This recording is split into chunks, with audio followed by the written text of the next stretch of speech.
Oke, bismillahirrahmanirrahim. Ya, assalamualaikum warahmatullahi wabarakatuh. Sebelumnya perkenalkan kembali, nama saya Maulana Sidarta Wahyudi dan di sini ada dua teman saya. Nama saya Noval Azmi. Dan saya Muhammad Sadam. Terus, kali ini kami akan menjelaskan sedikit tentang paper yang sudah kami baca yang sudah kami baca, yaitu tentang collagen based material for bone tissue engineering. Ini agak sedikit kurang lengkap kata bone-nya atau tulangnya. Jadi di sini kita akan bahas tentang kolagen sebagai bahan dasar untuk pembuatan tulang. Oke, lanjut Pak. Oke, saya silakan ke teman saya. Oke, ini pertama-tama ini ada abstraknya dulu. Jadi kolagen di sini kita membahas bagaimana fungsi kolagen untuk membuat atau merekayasa adanya gimana merekayasa untuk perbaikan dari sebuah tulang atau jaringan tulang yang rusak. Jadi kolagen itu ditambah dengan organic materials atau inorganic materials akan menghasilkan hydrogel dan scaffold, di mana nanti hydrogel dan scaffold itu akan digunakan untuk perbaikan atau regenerasi bone fracture atau kerusakan pada suatu jaringan tulang. Nah, nanti hydrogel atau scaffold itu juga bisa ditambah seperti sel, drugs, atau growth factor yang dapat mempengaruhi regenerasi dari jaringan tersebut. Nah, berikutnya itu introduction. Tujuan utama dari bone tissue engineering adalah untuk mengembangkan tulang baru sebagai pengganti jaringan tulang yang rusak, serta mengembalikan integritas tulang. Nah, bahan utama yang digunakan dalam bone tissue engineering ini adalah kolagen. Kolagen sendiri adalah protein yang paling umum pada mamalia, itu sekitar sepertiga dari massa jaringan protein tubuh. Jadi, untuk mencari sumber kolagen itu sangatlah mudah. Berikut. Kolagen memiliki biokompatibilitas yang sangat baik, degradabilitas, belum gesek, adesi. Pak. Gesek Udah? di sini. Udah. Oke. Nah, kolagen memiliki biokompatibilitas yang sangat baik, degradabilitas, adesi, sifat induksi osteogenik, dan imunogenitas yang rendah. Jadi, singkatnya, kolagen itu sangatlah baik untuk dalam pembuatan tissue engineering karena biokompatibilitas yang baik. Maksudnya itu adalah dapat dengan mudah diterapkan atau dimasukkan ke dalam tubuh makhluk hidup dan memiliki nanti setelah dimasukkan itu sistem tubuh itu biasanya tidak memiliki efek rejeksi atau penolakan. Namun kolagen memiliki mechanical strength yang rendah, maka dari itu dibutuhkan adanya modifikasi kolagen atau kombinasi dengan scaffold untuk mencapai fungsi yang optimal. Berikut adalah collagen preparation and processing methods. Pada umumnya, kolagen diambil dari berbagai jaringan hewan ternak, seperti sapi, babi, dan lain-lain, dari tendon, tulang, dan jaringan paru-paru hewan tersebut. Kolagen merupakan molekul dengan imunogenitas rendah. Ketika disuntikan ke tubuh manusia, ke makhluk hidup, hanya terdapat kemungkinan kecil adanya reaksi penolakan dari tubuh tersebut, seperti yang sudah dibahas tadi. Imunogenitas dari kolagen dapat dikurangi dengan penghilangan spesifik protease dari daerah non-helix molekul kolagen atau pengenalan ikatan silang. Jadi, kalau yang tadi dibilang ada kemungkinan kecil adanya reaksi penolakan dari tubuh, nah reaksi penolakan itu dapat dikurangi atau dihilangkan dengan penghilangan spesifik protease dari non-helix molekul kolagen atau pengenalan ikatan silang. Terus berikutnya, molekul kolagen dapat diekstraksi dan dimurnikan dari jaringan menggunakan berbagai teknik seperti acid treatment, alkali treatment, dan protein hydrolysis procedures. Nah, untuk mencapai fungsi spesifik yang diperlukan untuk regenerasi jaringan dalam aplikasi scaffold, kolagen atau termasuk ikatan silang atau campur harus diproses sesuai dengan kebutuhan jaringan tertentu. Berbagai bahan kimia dan physical treatment dapat menghubungkan kolagen untuk meningkatkan stabilitas mekanik dan kimia. Aldehid seperti glutaraldehid dan poliepoksi adalah yang paling banyak reagen kimia yang umum digunakan. Nah, physical treatment seperti dehydration atau heat treatment dan radiation menggunakan ultraviolet, gamma, dan microwave dapat secara efektif menginduksi ikatan silang. Lalu berikutnya kita masuk ke sifat biologis dari kolagen dalam rekayasa jaringan tulang.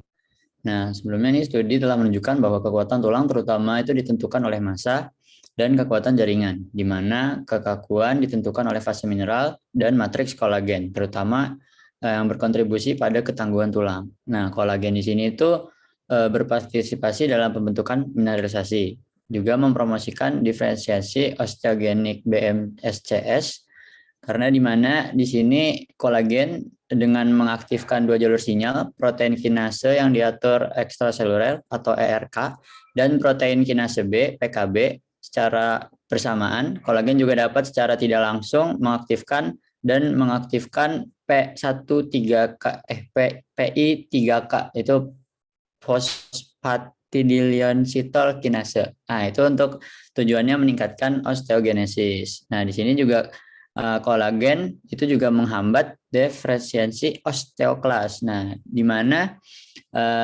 kolagen ini baru-baru ini terbukti menjadi ligan dalam keluarga kompleks reseptor leukosit, termasuk reseptor yang terkait osteoklas atau OSCAR dan reseptor mirip terkait leukosit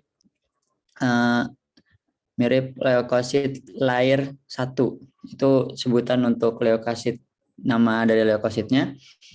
Dan juga di mana karena kandungan air yang tinggi di sini pengikatan kolagen ke OSCAR menghasilkan perekrutan motif aktivasi berbasis imunoreseptor tiroid atau ITAM yang mengandung FCRC. Nah, itu ya bisa dilanjut slide berikutnya. Nah, di sini terbagi menjadi 3 lingkaran. Ada lingkaran 1, 2, 3, itu yang dalam, tengah, sama paling luar. Nah, untuk yang dalam ini itu proses dari pencarian dari kolagen yang dari osteon, terus dari Havers, terus fiber, jadi kolagen fiber, terus ditambah dengan HA, itu singkatan dari zat, saya lupa namanya, ntar kita bahas di slide berikutnya ada. Terus untuk lingkaran tengah, ini proses pembentukan dari tahap berikutnya, dan yang terakhir itu masuk di mana adanya scaffold dan juga adanya hidrogel. Nah, ini salah satu tahap-tahapan ya dalam pembentukan bone tissue engineering gitu ya. Bisa dilanjut. Nah, ini yang tadi di mana sifat biologis ada MSCS dan osteocyte, osteoklas. Ya, boleh dilanjut lagi. Nah, di sini masuk ke bahan yang berbasis kolagen dalam rekayasa jaringan tulang. Nah, di sini memanfaatkan hydrogel dan juga scaffold. Kita mulai dari hydrogel, bisa dilanjut. Nah, di sini hydrogel itu tidak dapat menahan tekanan tulang. Nah, di sini biasanya digunakan untuk membungkus sel atau obat dan kolokasi dengan struktur kelas lainnya. Di sini tuh biasanya dicampur nih dengan kolagen salah satunya. Nah, di sini hidrogel itu memanfaatkan ada yang satu dengan kolagen mentah, yang kedua bisa dengan kolagen yang disintesis dengan bahan organik. Nah, apa aja bahannya? Ada sitosan, hyaluronik, dan alginate. Yang ketiga bisa juga dengan kolagen yang disintesis dengan bahan inorganik seperti metal, ini H yang hydroxapatit, dan juga BG bioactive glass. Yang terakhir kolagen yang disintesis dengan bahan organik dan inorganik. Ini merupakan campuran. Bisa dilanjut. Nah, ini ada tabel dari kolagen yang berbasis hidrogel, baik organik maupun inorganik. Bisa dilanjut lagi. Nah, di sini kita masuk ke scaffold harusnya. Nah, di sini belum diganti. Ini adalah scaffold, kesalahan dari saya. Tapi tidak jauh berbeda dengan hidrogel. Scaffold juga bercampur dengan kolagen mentah, kolagen yang disintesis dengan bahan organik. Di sini dia bisa bercampur dengan polikarprolakton atau PCl dan silk fibroin. Untuk kolagen yang disintesis dengan bahan inorganik dia bisa bertemu dengan metal ion, mineral, dan hydrox apatite. Nah, dan juga tentunya kolagen yang disintesis dengan bahan campuran organik dan inorganik. Bisa dilanjut? Oke, mungkin selanjutnya akan saya lanjutkan, yaitu di mana kalau tadi kita udah ada collagen based material yang bentukannya ada hidrogel dan scaffold. Nah, pada pembahasan kali ini, gimana pada hidrogel ataupun pada scaffold tersebut ditambahkan bahan-bahan bioaktif untuk membantu dari proses penyembuhan tulang tersebut, seperti yang sudah dijelaskan pada abstrak sebelumnya. Oke, lanjut, Pak.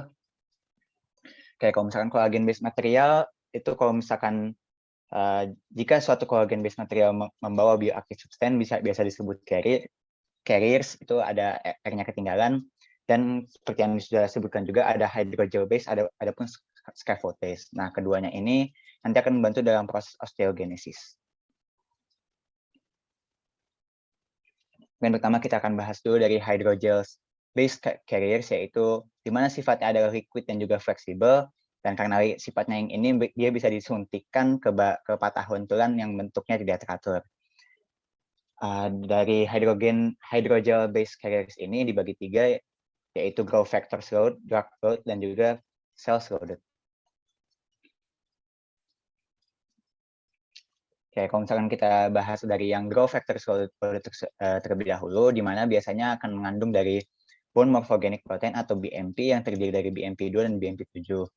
Nah, salah satu penentu dari keberhasilan jika hidrogel ini diisi dengan growth factor loaded adalah long term delivery factor yang dimana pemberiannya itu low dose dan juga sustained release. Jadi ketika hidrogel disuntikan ke tubuh, ia akan melepaskan BMP2 ataupun BMP7 ini secara sedikit-sedikit tapi terus-menerus sampai akhirnya lukanya sembuh. Nah, pembentukannya itu bisa dilakukan dengan dalam bentuk HLC sponge atau cross-linking human-like recombinant collagen yang sudah dikeringkan dan juga dibekukan, dan bisa menggunakan biological enzim untuk membantu penguatan dari cross-linking tersebut.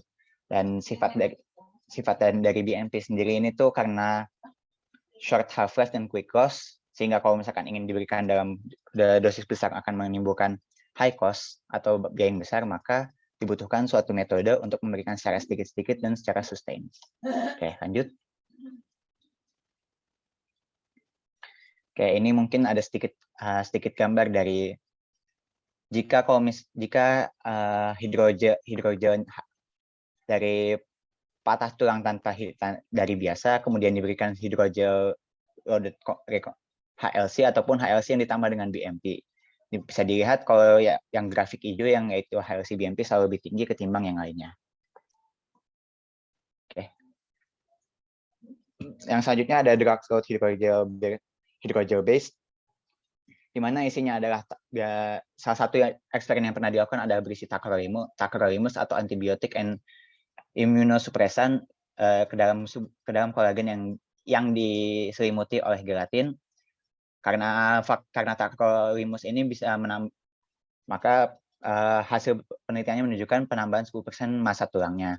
Setelah itu ada juga ikarin atau ICA yang merupakan obat-obatan regeneratif berupa hyaluronic acid dan juga kolagen. Kalau misalkan drug loaded hydrogels ini sama seperti yang disinggung sebelumnya, yaitu pengeluaran dari obatnya bergantung kepada difusi dari air dan juga degradation rate dari kolagennya itu sendiri. Oke, yang terakhir ada cells loaded hydrogel based carriers, di mana isinya ada stem cell, dan lebih spesifiknya mungkin bone mesenchymal stem cells atau BMSCs. Nah, BMSCs ini dimasukkan ke dalam hidrogel, dan BMSC ini membantu menyediakan mikroenvironment untuk tulang kembali ke bentuk semulanya atau untuk tulang sembuh. Nah, oke. Setelah itu ada juga growth factor scaffold carriers. Oh, ini berarti mungkin ada slide yang ketinggalan, di mana tadi harusnya kita bahas scaffold carriers terlebih dahulu. Dan ini mungkin kalau udah ada slide-nya kita bahas lagi. Tapi kalau misalkan kita bahas seperti sebelumnya growth factor solid scaffold series, kalau misalkan tadi hidrogel kan lebih ke ya mungkin masih bisa lihat sebelumnya lagi. Kalau ini lebih ke pelepasan BMP dari scaffold itu secara pelan-pelan, dan scaffold ini ditutupi oleh apatit, dan juga metode scaffold ini mengurangi dari initial burst yang menyebabkan kerusakan. Oke, lanjut. Nah, ini combination of stable HA scaffold, platforms, and collagen coating to improve cell adhesion and BMP2 binding. Ya, bisa lihat kalau misalkan di sini ditambahin BMP dan juga HA scaffold, maka pertumbuhannya akan lebih baik. Oke, ini ada lagi drug solid scaffold carriers infection due to exposure ini untuk mengurangi infeksi ketika terjadi exposure dari patah tulang atau luka ke environment yang tidak steril, dan juga dibantu dengan silver atau perak untuk melawan dari bakteri-bakterianya. Nah, caranya itu dengan collagen scaffold yang terdiri dari silver dan juga BMP2 itu dibekukan dan dikeringkan. Setelah itu ada juga alderonate yang dimasukkan ke dalam kolagen oxide kompleks untuk membantu pertumbuhan tulang. Nah, terakhir ada cell solid scaffold carriers, di mana menggunakan red dental pulp stem cells atau RDPC, yang mana di sini ada juga BMS implanted into collagen HAPC composite scaffold increase local bone defect repair. Nah, stem cell ini mungkin belum disebutkan sebelumnya, cukup sensitif terhadap stimulasi mekanikal. Oke, ini mungkin bisa dilihat kalau dari hasil sel tersebut, di mana kalau diberi ditambahkan stem cell pada kolagennya, maka pertumbuhannya akan lebih cepat, yaitu pada scaffold field defects yang bisa dilihat di sini.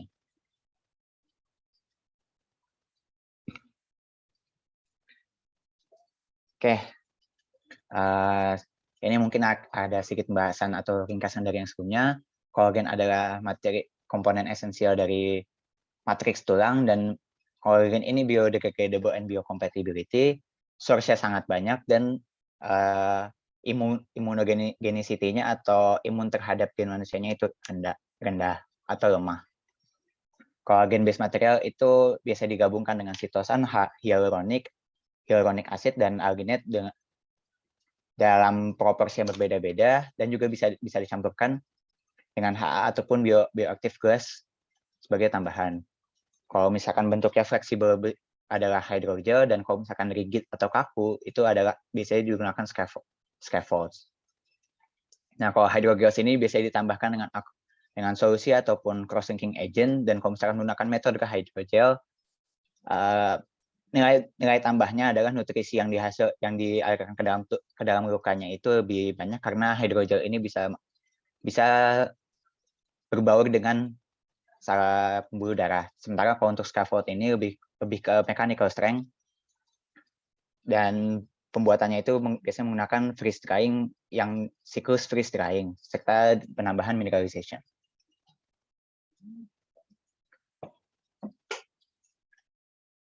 Nah, berikutnya adalah conclusion, kesimpulan, di mana kolagen merupakan sebuah biometrik material yang menjanjikan untuk bone tissue engineering, tapi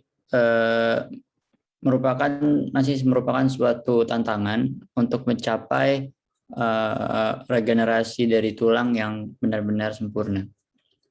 Bisa dilanjut. Nah, kita sudah sampai di slide terakhir, di mana masuk ke reference. Nah, ini ada link untuk jurnal yang dibaca, dan yang di bawah ada doi dari jurnal tersebut.